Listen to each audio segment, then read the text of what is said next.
Hi friends, welcome to Shruti healthy kitchen. இன்றைக்கி நம்ம சேனலில் சிம்பிளான மெத்தடில் மட்டன் கிரேவியை டேஸ்ட்டாக எப்படி பண்ணலான்னு பார்க்க போகிறோம். இந்த மட்டன் கிரேவி பண்ணுறதுக்கு இஞ்சி பூண்டு பேஸ்ட்டு, கரம் மசாலா, தக்காளி, தேங்காய் எதுவுமே தேவையில்லை. பட் செய்கிறது ரொம்ப சுலபம். டேஸ்ட்டு திகட்டாத சுவையில் சாப்பிட்டுக்கிட்டே இருக்கலாம் போல் தோணும்.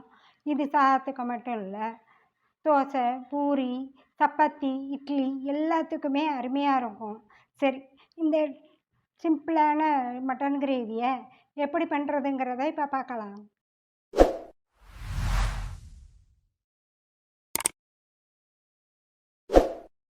இந்த மட்டன் கிரேவி பண்ணுறதுக்கு ஃபஸ்ட்டு குக்கரில் 3 டீஸ்பூன் எண்ணெய் ஊற்றி, எண்ணெய் ஹீட் ஆனதும் 1/2 டீஸ்பூன் சீரகம் போட்டு பொரிய விடணும்.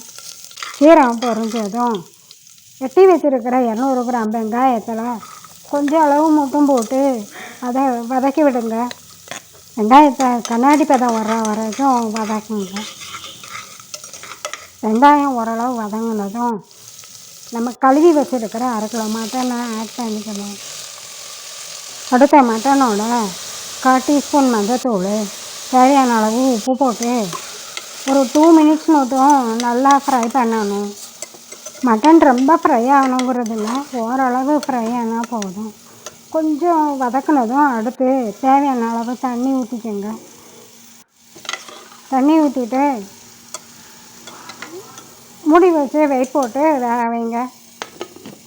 மட்டன் வேக வச்சு ஒரு விசில் வந்ததும் ஒரு 1/4 மணி நேரம் சிம்மில் வச்சு அடுத்து ஆஃப் பண்ணிட்டிங்கன்னா மட்டன் நல்லா வெந்திருக்கும். இப்போ ஸ்டவ்வை அணைச்சிட்டு ஒரு 10 நிமிஷம் குக்கரை ஓப்பன் பண்ணாமல் ஆற வச்சுடுங்க. அடுத்து ஒரு மிக்ஸி ஜாரில் 2 டேபிள் ஸ்பூன் அளவுக்கு கொத்தமல்லி போட்டு அரைச்சிட்டாங்க. கொத்தமல்லி ரொம்ப நைஸாக அரைக்க வேணாம், கொஞ்சம் கொரகொரப்பாக அரைச்சா போதும். கொத்தமல்லியை தனியாக எடுத்து வச்சுக்கோங்க. இப்போ 10 நிமிடம் ஆயிடுச்சு. இப்போ குக்கரை ஓப்பன் பண்ணலாம். இப்போ குக்கரில் வெயிட் எடுத்து விட்டுட்டு குக்கரை ஓப்பன் பண்ணி பார்த்தோம்னா மட்டன் நல்லா வெந்திருக்கும்.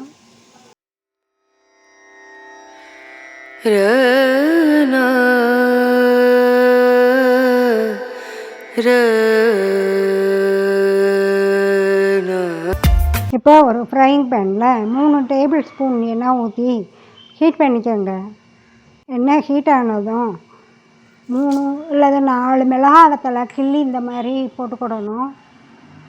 அடுத்து நம்ம கொரகொரப்பாக அரைச்சி வச்சுருக்கிற கொத்தமல்லியையும் ஆட் பண்ணிக்கோங்க. இப்போ மிளகாவத்தலையும் கொத்தமல்லியையும் ஒரு 2 மினிட்ஸு ஃப்ரை பண்ணிடணும். ஒரு 2 மினிட்ஸ் கொத்தமல்லி ஃப்ரை ஆனதும் கொத்தமல்லி செவக்க ஆரம்பிக்கும். அந்த சமயம் நம்ம கட் பண்ணி மிச்சம் வச்சுருக்கிற வெங்காயத்தையும் ஆட் பண்ணிக்கோங்க. அதை ஃப்ரை பண்ணணும். வெங்காயம் லைட்டாக செவக்கிற வரைக்கும் வதக்கி விடணும். அப்போ தான் டேஸ்ட் நல்லாயிருக்கும்.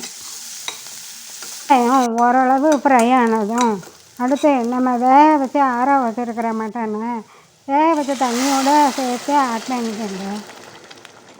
மட்டனை ஃப்ரைங் பேனில் ஆட் பண்ணதும் அடுத்து 1 டீஸ்பூன் மிளகுத்தூள், 1 டீஸ்பூன் சீரகத்தூள் போட்டு அதையும் நல்லா மிக்ஸ் பண்ணிக்கணும். அவ்வளோதான், மசாலா எல்லாம் போட்டாச்சு. லைட்டாக ஃப்ரை பண்ணிவிட்டு மூடி வச்சு வேக வைக்கணும். இப்போ 10 நிமிடம் கழித்து பார்த்தோம்னா மசாலாவும் மட்டன் எல்லாம் நல்லா மிக்ஸ் ஆகி மட்டன் கிரேவி ஓரளவு நம்மளுக்கு கிடச்சிரும். பார்க்கவே நல்லாயிருக்கும். அடுத்து ஒரு 10 நிமிடம் மூடி வைக்காமல் வேக வைங்க.